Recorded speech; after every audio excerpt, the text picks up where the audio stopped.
Europe 1 matin, Alexandre Lemaire.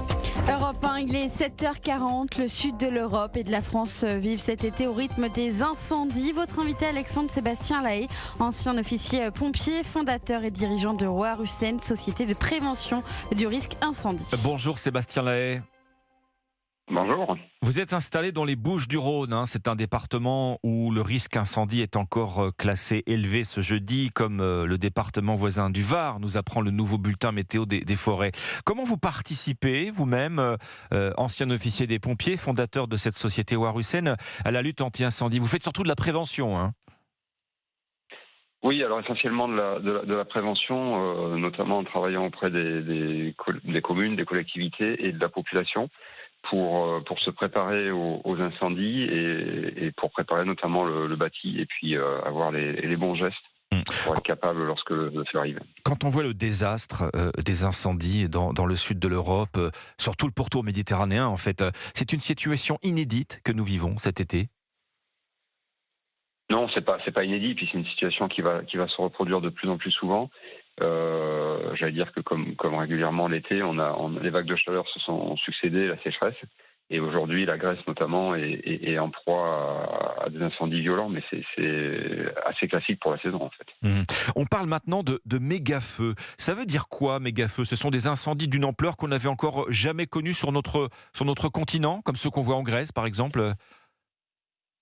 Oui, il y a plusieurs définitions à un méga-feu ou un feu extrême, mais je crois que la définition la plus parlante, c'est des feux qui dépassent les capacités de lutte des sapeurs-pompiers au sol. Ça veut dire que, évidemment, quand on a un pays qui est plus ou moins doté en moyens de lutte, l'échelle va être un peu différente. Mais c'est ce type de feu qu'on a de plus en plus maintenant, notamment en Europe du Sud et dans le bassin méditerranéen. Ouais. Bon, on pense effectivement aussi à ce qui se passe au Canada, malgré l'ampleur des moyens déployés, des centaines et parfois des milliers de pompiers, les meilleurs engins de lutte, les Canadair, rien n'y fait, il faut juste attendre que le feu meure de lui-même.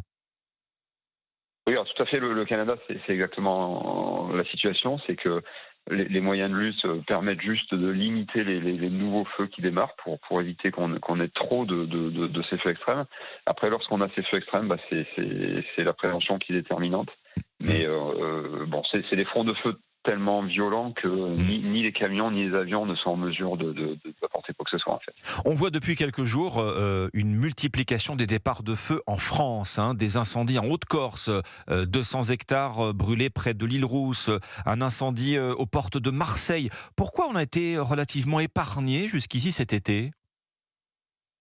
Bon, c'est tout simplement lié à la situation météorologique. La situation était très mal engagée au mois de juin. On avait eu une très longue vague de sécheresse depuis plus d'un an d'ailleurs sur le pourtour méditerranéen en France. Et puis on a eu des pluies tout simplement en juin, donc ça a retardé la saison.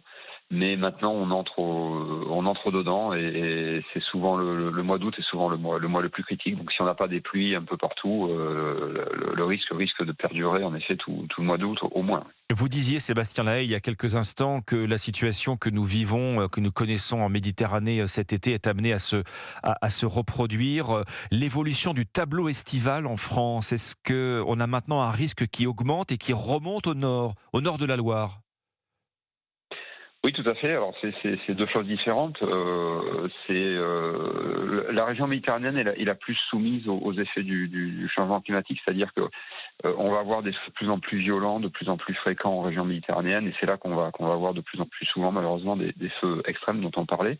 Mais aussi, on a ce risque qui se décale, c'est-à-dire qu'on va avoir aussi de plus en plus d'incendies.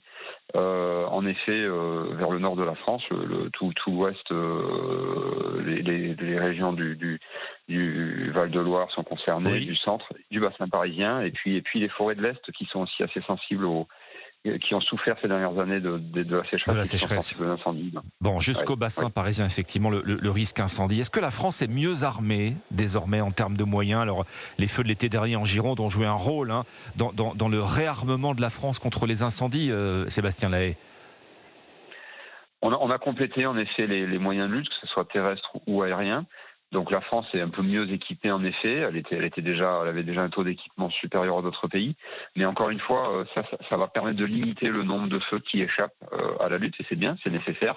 Mais il ne faut pas perdre de vue qu'on n'est pas du tout à l'abri néanmoins de feux extrêmes, aussi en France, comme on l'a vu l'année dernière en Gironde ou il y a 2 ans dans le Var. Et que face à ces feux-là, c'est pas les moyens de lutte qui sont déterminants. Encore une fois, c'est la prévention qui est nécessaire. On parlait de méga-feux. Autre phénomène, on parlait de la Gironde justement, des phénomènes de feux qui peuvent continuer de couver sous terre des mois après. On appelle ça des feux zombies. C'est un phénomène qui se développe là aussi. Des mois après, on a des risques de départ de feu, en fait, de résurgence. Non, c'est pas un phénomène qui se développe, c'est simplement que c'est des choses qui n'arrivent pas en zone méditerranéenne parce que les terrains les sols sont pauvres quelque part, c'est des sols calcaires et dans lesquels le feu ne reste pas très longtemps. Par contre, c'est le cas quand on a des territoires avec des sols riches qui sont impactés. Et puis alors, en Gironde, c'est un endroit très particulier où il y a un effet de la lignite sous terre, donc c'est très ponctuel. Mais ça, c'est lié au fait que c'est des endroits où on avait peu d'incendies avant et on en a maintenant. C'est aussi le cas dans le nord de l'Europe. Donc oui, on va aussi avoir de ces feux plus souvent, mais parce que ce sont des territoires qui étaient moins impactés par le feu avant. Cette nouvelle météo des forêts, ces bulletins météo incendie de forêt, c'est utile selon vous, Sébastien Lahaye, ou on est plus dans le gadget, dans l'élément pour rassurer la population Non, c'est pas un gadget, c'est au contraire, ça permet de sensibiliser la population et d'informer les gens qu'il y a du risque et notamment ça peut les informer qu'il y a du risque même dans des départements dans lesquels on l'attend pas forcément. Donc ça a un intérêt pour ça. Voilà. Après, il faut savoir que les professionnels, les services incendie de secours notamment bénéficient de ce service et beaucoup plus localisé depuis très longtemps. On a en France une collaboration entre les services. Sébastien Lahaye, on voit ces dizaines d'incendies se déclarer dans tout le sud de l'Europe. 60 nouveaux départs de feu pour la seule journée d'hier en Grèce.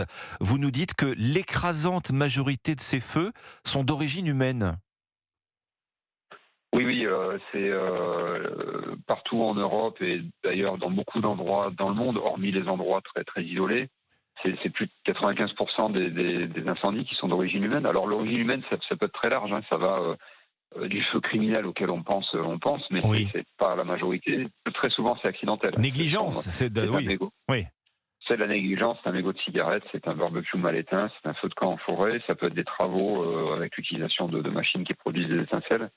Le problème, c'est quand le sol la végétation est très sèche et qu'il fait en plus chaud, la moindre étincelle peut provoquer un départ de feu. Donc oui, la quasi-totalité des feux d'origine humaine, c'est l'occasion bien évidemment, et comme vous êtes spécialisé dans la prévention, de renouveler les conseils de prudence, de vigilance, de redoubler de prudence et d'attention lorsque les risques d'incendie sont élevés comme cet été, alors que ces premiers feux arrivent dans le sud de la France. Merci Sébastien Lahaye, ancien officier des pompiers, je le rappelle, dirigeant fondateur de Warusen, société de prévention du risque incendie. Merci à vous.